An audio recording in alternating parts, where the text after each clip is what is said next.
چہرے پر نقاب نہ لگائے، دونوں پیروں کے درمیان 4 انگلیوں کا فاصلہ رکھے، قدموں کو سیدھا قبلے کی طرف رکھے، نظر سجدہ گاہ کی طرف رکھے۔ اب زبان سے دل کی نیت کو دہرائے اور اس طرح نیت کرے، مثلا نیت کے الفاظ: نیت کی میں نے 2 رکعت فرض نماز فجر کی واسطے اللہ تعالیٰ کے رخ میرا کعبہ شریف کی طرف۔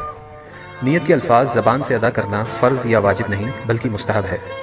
اب اللہ اکبر کہتے ہوئے نماز شروع کرے، دونوں ہاتھوں کو اس طرح کاندھوں تک اٹھائے کہ ہتھیلیوں کا رخ قبلے کی طرف ہو اور چادر سے باہر نہ نکالے۔ ہاتھوں کی انگلیاں نہ ملی ہوئی ہو اور نہ زیادہ کھلی ہوئی بلکہ اپنی حالت پر یعنی نارمل رکھے۔ ہاتھوں کو کانوں تک نہ اٹھائے۔ اب دونوں ہاتھوں کو نیچے لائے اور الٹی ہتھیلی سینے پر چھاتی کے نیچے رکھ کر اس کے اوپر سیدھی ہتھیلی رکھے۔ اب ثنا پڑھے۔ ثنا پڑھنا سنت ہے۔ ثنا کے بعد تعوذ اور تسمیہ یعنی اعوذ باللہ من الشیطان الرجیم بسم اللہ الرحمن الرحیم پڑھے۔ اس کے بعد سورہ فاتحہ پڑھے اور قرآن کی کوئی بھی چھوٹی سورہ یا 3 چھوٹی آیات یا 1 بڑی آیت پڑھے۔ اب اللہ اکبر کہتے ہوئے بغیر ہاتھوں کو اٹھائے رکوع میں جائے۔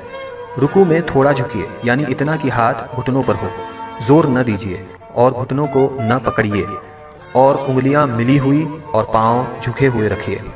مردوں کی طرح خوب سیدھے نہ کریں۔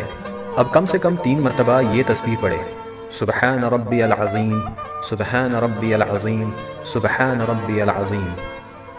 اب رکوع سے سر اٹھائے اور بالکل سیدھے کھڑے ہو جائے اور دونوں ہاتھ کو نہ اٹھائے اور کہے سمیع اللہ لمن حمدہ ربنا ولک الحمد۔ اب بغیر ہاتھوں کو اٹھائے اللہ اکبر کہتے ہوئے سجدے میں جائے۔ سجدے میں جاتے وقت پہلے گھٹنوں کو زمین پر رکھے پھر ہاتھوں کو رکھے۔ سجدے میں جاتے وقت پہلے ہاتھوں کو زمین پر اور بعد میں گھٹنوں کو نہ رکھے۔ ہاتھوں کے بعد پہلے ناک پھر پیشانی کو زمین سے لگائے۔ سجدہ سمیٹ کر کیجیے یعنی بازو کروٹوں سے، پیٹ ران سے، ران پنڈلیوں سے اور پنڈلیاں زمین سے ملا دیجیے اور دونوں پاؤں سیدھی طرف نکال دیجیے۔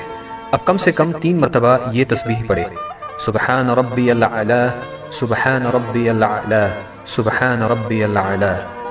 اب سجدے سے سر اٹھائے، پہلے پیشانی کو اٹھائے پھر ناک کو اور دونوں ہاتھوں کی ہتھیلیوں کو اپنی رانوں پر رکھے اور دونوں پاؤں سیدھی طرف نکال دیجیے اور الٹی سورین پر بیٹھیے اور کم سے کم 1 تسبیح کی مقدار بیٹھے رہے۔ اب اللہ اکبر کہتے ہوئے پہلے سجدے کی طرح دوسرا سجدہ کرے۔ اب اللہ اکبر کہتے ہوئے سجدے سے سر اس طرح اٹھائے کہ پہلے پیشانی پھر ناک، اس کے بعد ہاتھوں کو اٹھائے اور آخر میں گھٹنوں کو اٹھائے اور ہاتھوں کو گھٹنوں پر رکھ کر پنجوں کے بل دوسری رکعت کے لیے کھڑی ہو جائے۔ اٹھتے وقت بغیر مجبوری زمین پر ہاتھ سے ٹیک نہ لگائے۔ اب دوسری رکعت کے لیے کھڑے ہو جائے اور ویسے ہی پڑھے جیسے پہلی رکعت پڑھی تھی۔ دوسری رکعت میں ثنا نہ پڑھے۔ اب دوسری رکعت مکمل کرے جیسے پہلی رکعت ادا کی تھی اور دونوں سجدوں کے بعد اس طرح بیٹھ جائے کہ دونوں پاؤں سیدھی طرف نکالے اور الٹی سورین پر بیٹھے۔ دوسری رکعت میں بیٹھنے کو قعدہ کہتے ہیں۔ جب قعدہ میں بیٹھے تو دونوں ہاتھوں کے پنجوں کو ران پر رکھے۔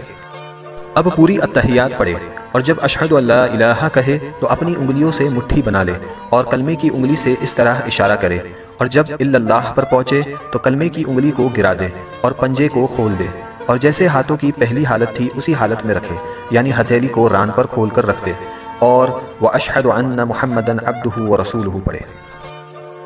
شہادت یعنی کلمے کی انگلی کو اس طرح اوپر نیچے نہ کرے اور نہ اس طرح گول گول گھمائے۔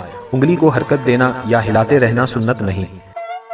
اب درود ابراہیم پڑھے اور اس کے بعد دعائے معصورہ پڑھے اور پہلے دائیں اور پھر بائیں طرف چہرے کو پھیر کر سلام کرے اور اس طرح کہے السلام علیکم ورحمۃ اللہ، السلام علیکم ورحمۃ اللہ، اور نماز کو مکمل کرے۔